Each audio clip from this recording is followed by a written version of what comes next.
Kisah Legenda Keris Nogososro dan Sabuk Inten. Sahabat Permata TV yang tercinta, pada kesempatan yang sangat baik ini kita masuk pada episode yang ke-113. Selamat menikmati. Dalam kisah sebelumnya diceritakan, kembali mereka berdiam diri. Udara malam terasa menjadi semakin dingin. Dari dinding bukit-bukit kecil di sekitar lembah itu, terdengar gema pantulan derap kaki kuda mereka seperti ratusan kuda yang berlari-lari mengitari lembah itu.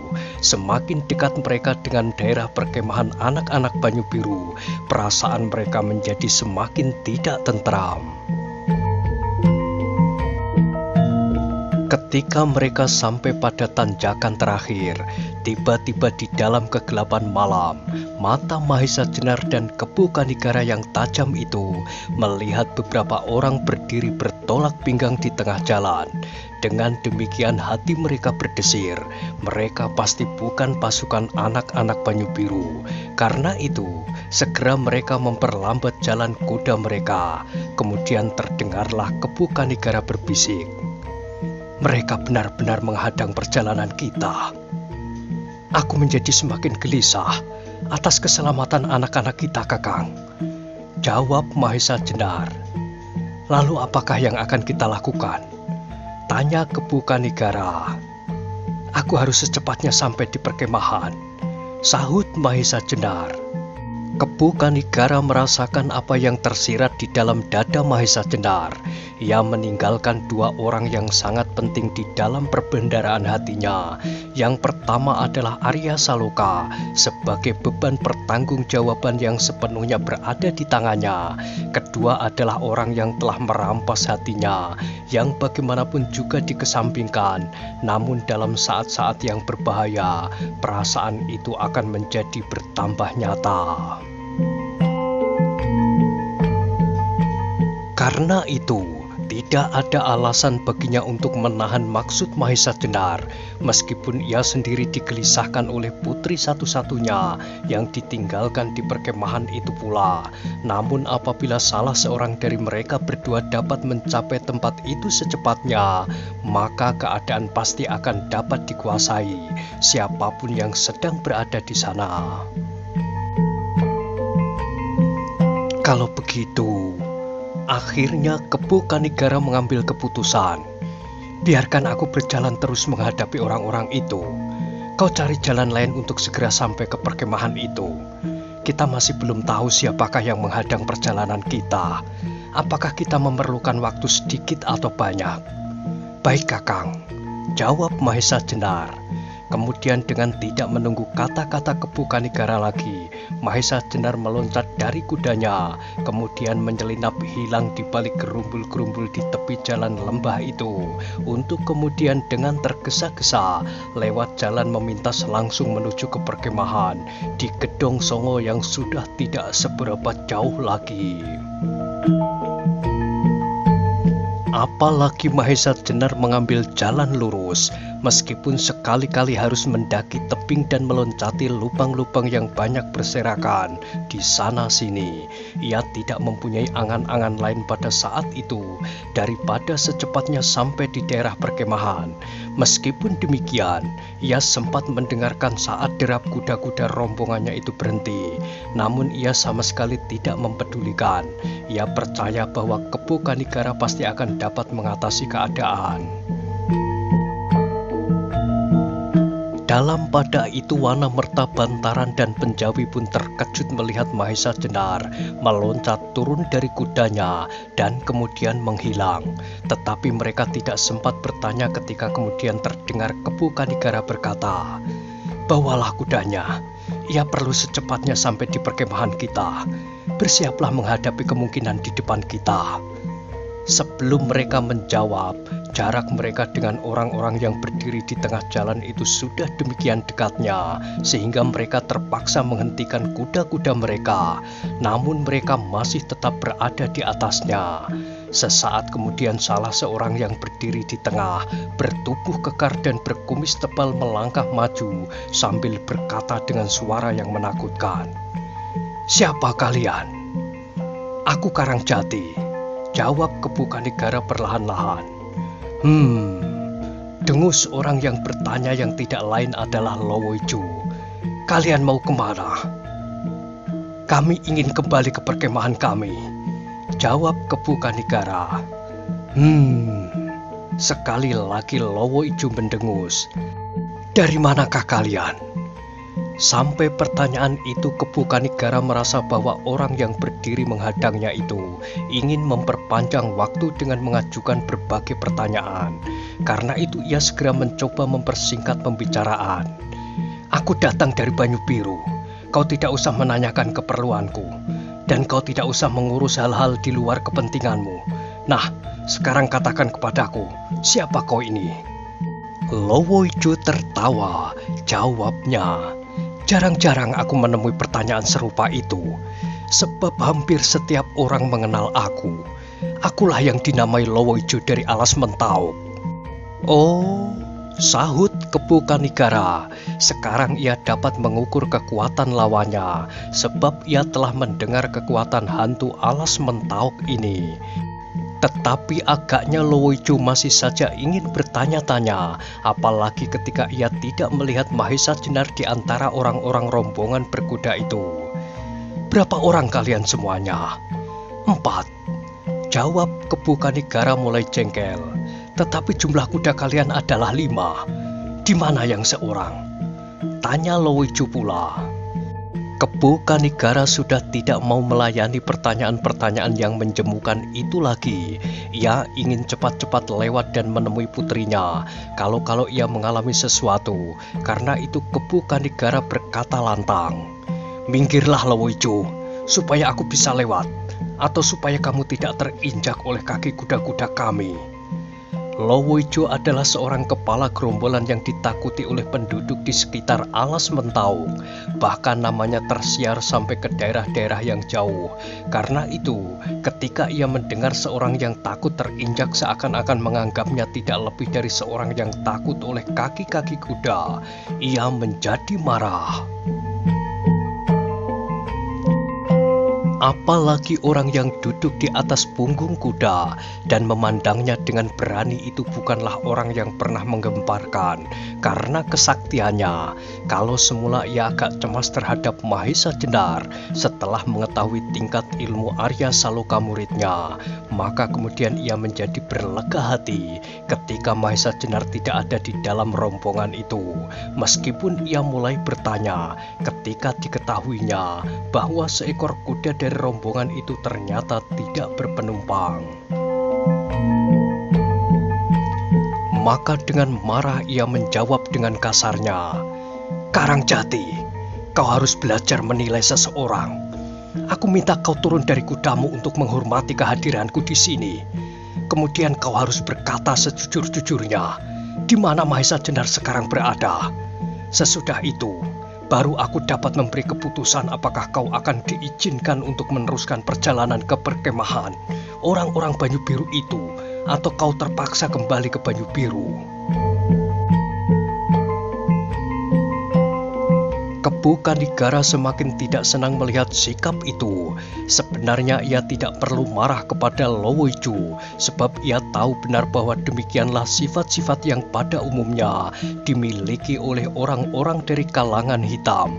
Tetapi kali ini Kepu Kanigara tergesa-gesa benar, karena itu ia merasa terganggu, sehingga dengan tajamnya ia menjawab, "Lowo Ijo, aku sedang tergesa-gesa. Kau pasti tahu apa sebabnya, dan kau tidak usah menyembunyikan diri bahwa kau sengaja menghalangi perjalananku, dan menurut dugaanmu Mahesa Jenar akan lambat datang ke perkemahan. Tetapi dengan demikian, aku menjadi semakin yakin bahwa kau pasti telah berbuat kejahatan terhadap anak-anak Banyu Biru. Udara yang mengandung pengaruh sirup ini telah mengabarkan kepadaku sejak tadi bahwa ada sesuatu yang kurang pada tempatnya." Dada Lowoicu berdesir mendengar kata Kepu Kanigara yang menebak dengan tepat apa yang sedang terjadi. Karena itu ia merasa tidak perlu untuk memutar-mutar pembicaraan lagi. Bahkan ia mengharap agar orang yang menamakan diri Karangjati itu menjadi gelisah dan kecemasan. Katanya, "Kau benar, ternyata otakmu terang seperti bintang-bintang di langit itu. Karena itu seharusnya kau juga mengerti bahwa orang-orang Banyu Biru dan orang-orang yang datang bersama Mahesa Jenar telah habis terbunuh. Karena itu, maka sekarang datang giliran padamu dan orang-orang yang datang besertamu itu." Kepu Kanigara mengerutkan keningnya, tetapi ia tidak yakin bahwa kata-kata Lowoicu itu benar-benar telah terjadi. Sebab dengan demikian tidak perlu agaknya bagi Lowoicu untuk mencegatnya di perjalanan, meskipun tinggal beberapa langkah dari perkemahan. Kalau apa yang dikatakan Lowoicu itu benar-benar telah terjadi, maka pasti Lowoicu akan membiarkan mereka itu sampai di perkemahan dan membunuhnya di sana pula, atau sama sekali membiarkan hidup apabila mereka merasa tidak mampu untuk melawan. Dengan demikian maka Kepu Kanigara menjawab, "Jangan membual, Lowoicu. Apa gunanya kau mempersulit dirimu menghadang kami di tengah jalan? Kenapa tidak kau tunggu saja kami di perkemahan? Tetapi dengan kehadiranmu di sini, aku menduga bahwa ada orang lain yang sedang melakukan tugasnya di perkemahan. Katakan, siapakah dia? Gurumu yang bergelar Pasingsingan barangkali?" Sekali lagi dada Lowoicu berdesir cepat. Orang itu benar-benar berotak cerah seperti apa yang dikatakan. Namun demikian ia merasa bahwa dirinya adalah orang yang sukar dicari bandingannya. Dengan demikian sambil membusungkan dada ia berkata, "Sekali lagi aku membenarkan kata-katamu. Guruku berada di sana dan saat ini sedang membinasakan semua orang yang ditemuinya." Kepu Kanigara tidak membuang waktu lebih lama lagi. Tanpa diduga oleh Lowoicu, Kepu Kanigara menarik kekang kudanya dan memukul perut kuda itu dengan tumitnya. Dengan terkejut kudanya meloncat maju. Melihat kuda itu seperti akan menerkamnya, Lowoicu pun terkejut. Namun ia benar-benar tidak mau terinjak oleh kaki kuda itu. Dengan cepatnya ia memutar tubuhnya sambil meloncat ke samping. Dengan mengumpat sejadi-jadinya, ia menerjang Kepu Kanigara. Ternyata Kepu Kanigara memiliki kelincahan jauh di luar dugaan Lowoicu. Ketika ia menerjang dengan garangnya, tiba-tiba terasa pergelangan tangannya tertangkap dengan kuatnya. Bahkan beberapa saat ia tergantung-gantung dibawa oleh derap kuda Kepu Kanigara untuk kemudian terbanting dengan kerasnya di padas tepi jalan itu. Untunglah bahwa tubuh Lowoicu benar-benar keras seperti batu. Meskipun sakitnya bukan main, namun ia masih dapat meloncat untuk kemudian berdiri. Ketika ia sudah tegak berdiri, ia melihat anak buahnya mencoba untuk menyerang Kepu Kanigara dan kawan-kawannya. Tetapi apakah yang dapat mereka lakukan? Hanyalah seperti sebuah permainan anak-anak yang sama sekali tidak menarik. Lowoicu melihat kuda Kepu Kanigara membalik sekali dan menyambar beberapa orang sekaligus, sedangkan bantaran Penjawi dan Wana Merta pun telah melawan penyerang-penyerangnya dari atas kuda mereka. Tetapi yang paling mengerikan adalah gerak kuda Kepu Kanigara, seperti seekor elang yang gagah melayang-layang dengan derasnya menyambar mangsanya. Lowoicu benar-benar ngeri melihatnya. "Gila!" gumamnya, "siapakah orang ini?" Tetapi ia tidak mau berdiam diri. Dengan sebuah teriakan nyaring melontarlah dari kedua belah tangannya dua benda yang berkilat-kilat seperti tatit melayang ke arah Kepu Kanigara. Demikian cepatnya kedua pisau belati panjang itu, sehingga kecepatan mata hampir tak mampu mengikutinya. Demikianlah Lowoijo memang memiliki keahlian untuk menyerang dengan pisau dari jarak jauh. Tetapi sasaran Lowoijo kali ini adalah Kepu Kanigara. Karena itu meskipun pisau Lowoijo itu dengan cepatnya menyambar, satu ke arah kepalanya, sedang yang lain ke arah perutnya, namun Kepu Kanigara masih juga mampu menghindari. Mula-mula ia membungkuk lekat dengan punggung kudanya. Kemudian untuk menghindari sambaran pisau yang mengarah ke perutnya, ia memutar tubuhnya melekat ke bagian sisi punggung kuda itu. Sehingga dengan demikian, pisau Lowoijo itu berlari tidak lebih dari secengkang di atasnya. Kali ini dada Lowoijo benar-benar seperti diguncang-guncang melihat keterampilan Kepu Kanigara. Tidak saja kekuatannya yang maha besar yang telah dirasakannya pada saat pergelangannya ditangkap, namun ternyata orang itu ahli pula mengendarakan kuda. Karena itu, ia merasa bahwa usahanya menghalang-halangi orang itu pasti akan sia-sia. Tetapi dengan demikian, setidak-tidaknya ia sudah berhasil memperpanjang waktu, meskipun hanya sebentar. Karena itu ketika ia melihat kuda Kepu Kanigara itu sekali lagi berputar ke arahnya, cepat-cepat ia meloncat ke dalam gerumbul di tepi jalan dengan suatu suitan nyaring. Bersamaan dengan itu anak buahnya pun segera berloncatan meninggalkan gelanggang, seperti anak ayam yang bersembunyi melihat di udara ada seekor elang. Kepu Kanigara tidak mau membuang waktu lagi. Cepat-cepat ia memutar kudanya, dan dengan cepat pula ia mengajak kawan-kawannya menuju ke perkemahan. Ayolah, kita tinggalkan tempat celaka ini. Tidak ada waktu untuk mengurusi Lowoijo. Mudah-mudahan Mahesa Jenar tidak terlambat sampai. Setelah itu maka kembali mereka berpacu. Meskipun jarak lurus ke perkemahan itu tidak jauh lagi, namun mereka terpaksa melingkar-lingkar menuruti jalan yang dapat mereka tempuh dengan kuda-kuda mereka. Kembali terdengar deru kaki kuda memenuhi lembah, memukul-mukul lambung bukit, untuk kemudian dilontarkan kembali, seakan-akan beratus-ratus ekor kuda berderap bersama di sekitar lembah itu. Sementara itu, di perkemahan Mahesa Jenar telah berdiri di antara mereka yang sedang berjuang melawan Pasingsingan. Pada saat itu, meskipun mata Pasingsingan tidak jelas, tampak karena terbalut oleh topeng kasarnya, namun terasa betapa tajamnya ia memandang Mahesa Jenar dari ujung kakinya sampai ke ujung ikat kepalanya. Sebenarnya bagi Pasingsingan yang menilai Mahesa Jenar seperti beberapa tahun yang lalu tidak demikian terpengaruh atas kehadirannya, Pasingsingan merasa bahwa sekalipun dengan Mahesa Jenar, pekerjaannya tidak akan bertambah berat, meskipun ia mempertimbangkan juga kemungkinan lain karena anak muda murid Mahesa Jenar itu. Tetapi bagaimanapun juga, Pasingsingan masih menganggap orang itu termasuk dalam gerombolan kelinci-kelinci yang tak tahu diri. Tetapi yang mengejutkan Pasingsingan adalah sapa yang telah diucapkan oleh Mahesa Jenar itu. Dari mana dia mendengar bahwa yang ada sekarang adalah Pasingsingan muda yang pernah bernama Umbaran. Karena itu dengan kemarahan yang masih menyala-nyala di dalam dadanya, terdengar suaranya yang berat. Mahesa Jenar, kalau aku tidak salah dengar, adakah kau tadi menyebut Pasingsingan muda yang pernah bernama Umbaran? Ya, jawab Mahesa Jenar singkat.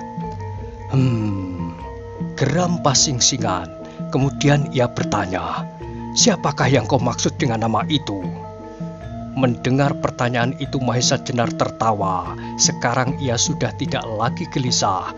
Justru setelah ia berdiri berhadapan dengan Pasingsingan di antara orang-orang yang namanya tergores hatinya, ia tidak tergesa-gesa menjawab pertanyaan Pasingsingan itu. Tetapi sekali lagi ia meyakinkan apakah orang-orang di perkemahan itu masih lengkap. Ketika sekali lagi matanya menyambar Arya Saloka, Wilis, kemudian Endang Widuri dan seterusnya Mantingan, Wirasaba, dan Jaladri, hatinya menjadi semakin tenang. Ia merasa bahwa kehadirannya tidak terlambat. Kalau orang-orang itu masih lengkap, maka pasti Pasing Singan belum berhasil berbuat sesuatu atas orang-orang Banyu Biru. Melihat sikap Mahesa Jenar itu, Pasing Singan menjadi semakin marah. Dengan membentak, ia mengulangi pertanyaan sekali lagi. Mahesa Jenar, siapakah yang kau maksud dengan nama-nama itu? Sekali lagi Mahesa Jenar tertawa. Jawabnya, Tuan, aku pernah berdiri di hadapan Tuan beberapa tahun yang lalu di alun-alun Banyu Biru bersama-sama dengan Kakang Gajah Sora dan bersama-sama dengan seorang sebaya dengan Tuan, yaitu Ki Ageng Pandan Alas. Pada saat itu aku mendengar betapa orang tua itu meragukan sahabat lamanya yang bernama Pasing Singan. Pernahkah Tuan mendengar ceritanya itu? Sekali lagi Pasing Singan menggeram, tetapi ia masih mencoba menahan diri. Ia ingin mendengar dari mana Mahesa Jenar mengetahui dan kemudian membuat sebutan Pasing Singan Muda. Karena keinginannya untuk mengetahui itulah, kemudian ia bertanya lebih lanjut. Adakah ceritanya itu menarik? Entahlah, jawab Mahesa Jenar. Tetapi ceritanya itu ada sangkut pautnya dengan nama yang Tuan tanyakan itu. Dengan gelisah Pasing Singan mendesak. Jawab pertanyaanku. Siapakah yang kau maksudkan dengan Pasing Singan Muda itu? Ceritanya harus dimulai dari ujungnya, jawab Mahesa Jenar. Pasing Singan sahabat Pandan Alas itu ternyata pelupa. Ia tidak ingat lagi kapan dan bagaimana ia mula-mula bertemu dengan Ki Ageng Pandan Alas. Aku peringatkan sekali lagi Mahesa Jenar, jangan mengigau. Dan ingatlah dengan siapa kau berhadapan. Potong Pasing Singan semakin marah. Jangan marah Tuan, sahut Mahesa Jenar. Bukankah Tuan ingin mengetahui siapakah yang aku maksud dengan Pasing Singan Muda yang bernama Umbaran itu? Nah, dengarkan kelanjutan cerita itu. Setelah aku bertemu dengan Tuan beberapa tahun lalu di alun-alun Banyu Biru itu, aku bertemu pula yang aku sangka adalah Tuan. Tetapi aku keliru. Orang yang aku sangka Tuan itu belum pernah bertemu dengan aku sebelumnya. Bahkan ia sama sekali tidak bersikap memusuhi aku seperti Tuan. Dan orang itu juga bernama Pasing Singan. Bohong, teriak Pasing Singan tiba-tiba. Dengar dahulu Tuan. Mahesa Jenar melanjutkan tanpa memperdulikan teriakan Pasing Singan. Aku benar bertemu dengan Pasing Singan satu lagi. Pasing Singan masih berusaha menahan dirinya. Ia ingin mendengar di manakah Mahesa Jenar bertemu dengan Pasing Singan yang satu itu. Kemudian terdengarlah Mahesa Jenar meneruskan. Apakah Tuan tidak percaya? Pasing Singan tidak menjawab, tetapi yang mendengar hanyalah dengusnya yang bernada rendah.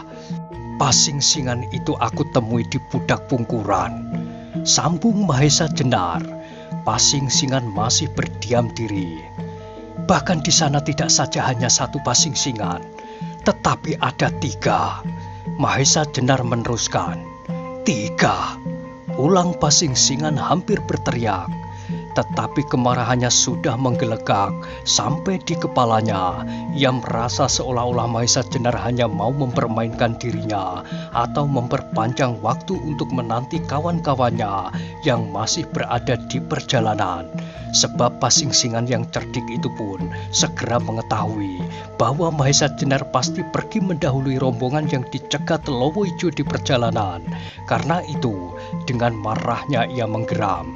Nah, sekarang aku tidak mau mendengar lagi. Bersiaplah dan bertempurlah bersama-sama.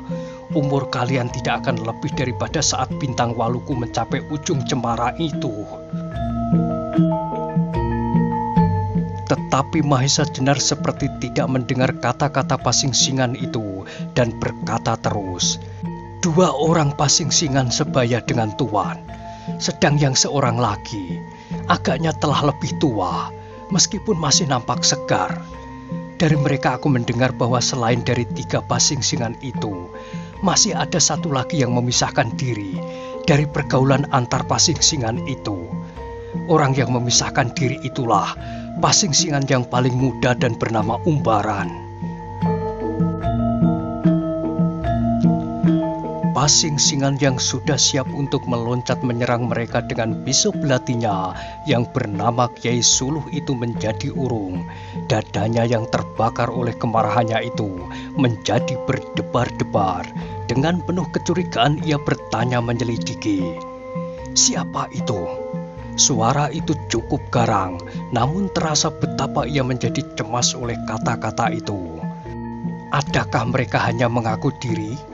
Sahut Mahesa Jenar pura-pura. "Tentu," pasing-singan menegaskan. "Tak ada duanya di dunia ini. Pasing-singan hanyalah seorang, dan akulah satu-satunya pasing-singan itu." Mahesa Jenar tertawa pendek. Katanya, "Ternyata Tuan yang menamakan diri pasing-singan itu tidak mempunyai banyak pengertian tentang nama Tuan. Agaknya pengertianku tentang pasing-singan justru lebih banyak dari Tuan. Aku pernah mendengar seorang jujur setia yang mengantar perjalanan Prabu Brawijaya Pamungkas. Ya, pasing-singan. Aku kenal seorang sakti yang bertapa mengasingkan diri, yang juga bernama pasing-singan. Aku kenal ketiga-tiga muridnya yang kemudian berebut gelar itu. Namanya Radite, Anggara, dan yang satu Umbaran." Terdengar pasing-singan menggeretakkan giginya, namun Mahesa Jenar berkata terus, "Sayang bahwa pasing-singan yang sekarang, yang memiliki tanda-tanda kekhususannya, adalah pasing-singan yang sebenarnya tidak berhak atasnya." Pasing-singan sudah tidak dapat menguasai dirinya lagi. Dengan penuh kemarahan sekali lagi ia berteriak, "Tutup mulutmu dan matilah bersama-sama dengan orang-orangmu yang tak tahu diri." Ketika pasing-singan sudah melangkah setapak maju, Mahesa Jenar pun melangkah maju. Mantingan, Wirasaba, Rara Wilis, Arya Saloka, Endang Widuri, dan Jaladri ternyata telah bergerak pula. Tetapi dengan isyarat Mahesa Jenar mencegah mereka. Kemudian terdengar ia berkata, "Apakah untung kita untuk bertempur bersama-sama pasing-singan? Aku kira lebih baik apabila kita menunjukkan kejantanan diri. Biarlah siapa di antara kita yang sudah puas mengenyam pahit asin penghidupan ini mencoba mempertahankan diri. Kalau kau menang atasku, biarlah kau dapat menikmati kemenanganmu. Dan kalau sebaliknya, biarlah aku dapat menikmati kemenanganku sebagai hasil dari sikap jantan." Mantingan menjadi cemas mendengar kata Mahesa Jenar itu, sehingga tanpa sesadarnya terloncatlah dari mulutnya, "Adi Mahesa Jenar, bukankah yang berdiri di hadapan kita ini pasing-singan Kurulowo Ijo?" Mahesa Jenar tahu sepenuhnya apa yang bergolak di dalam dada Mantingan. Mantingan masih menilai dirinya seperti masa terakhir mereka bertemu pada saat mereka berlima bertempur melawan tokoh-tokoh gerombolan hitam di Rawa Bening. Tetapi ia tidak sempat memberinya penjelasan karena kemudian pasing-singan juga menganggap kesombongan Mahesa Jenar. "Mula-mula aku ingin membunuh kalian dengan senjataku ini, supaya kalian tidak tersiksa pada saat terakhir. Tetapi karena kesombonganmu, aku ingin melihat kau menderita pada saat terakhir itu. Aku akan membunuhmu dengan tanganku. Akan aku patahkan anggota badanmu satu demi satu. Aku ingin melihat kau kesakitan dan berteriak-teriak minta ampun." Semua yang mendengar ancaman itu, tegaklah bulu roma mereka.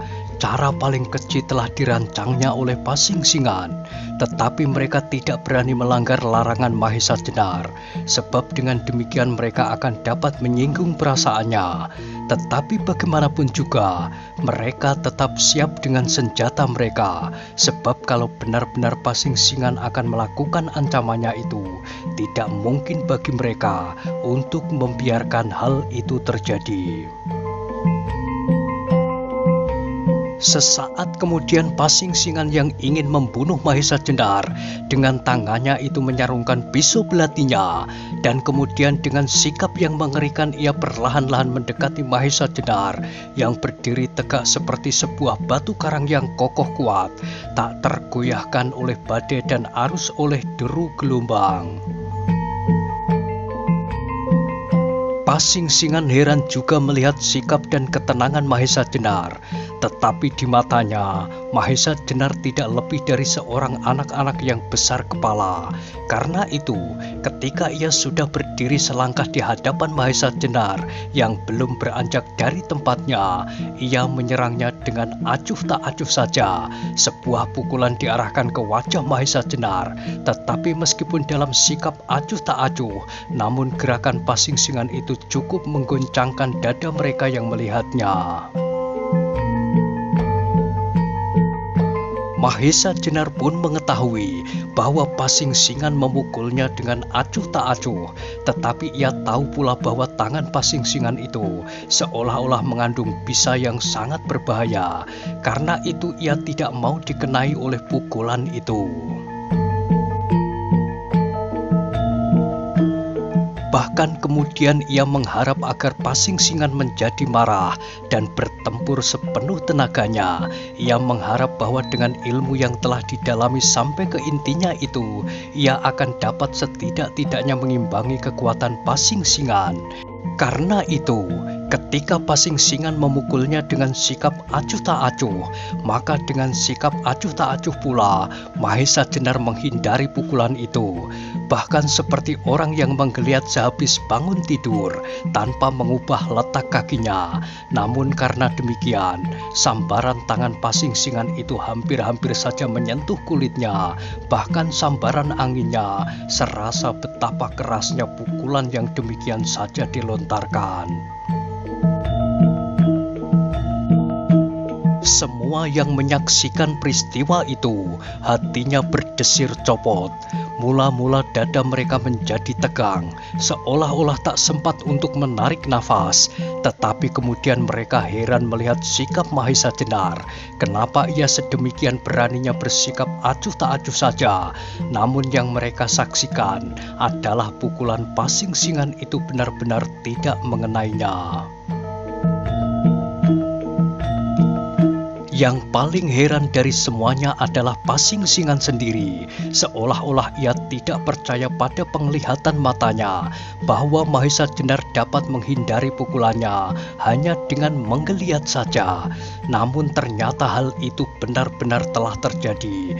Karena itu marahnya sampai ke ujung ubun-ubunnya. Sekali lagi ia merasa direndahkan oleh orang yang baginya sama sekali tak berarti. Nah, bagaimanakah kisah selanjutnya? Silahkan ikuti terus kisah legenda Keris Nogososro dan Sabuk Inten pada episode berikutnya. Sampai jumpa.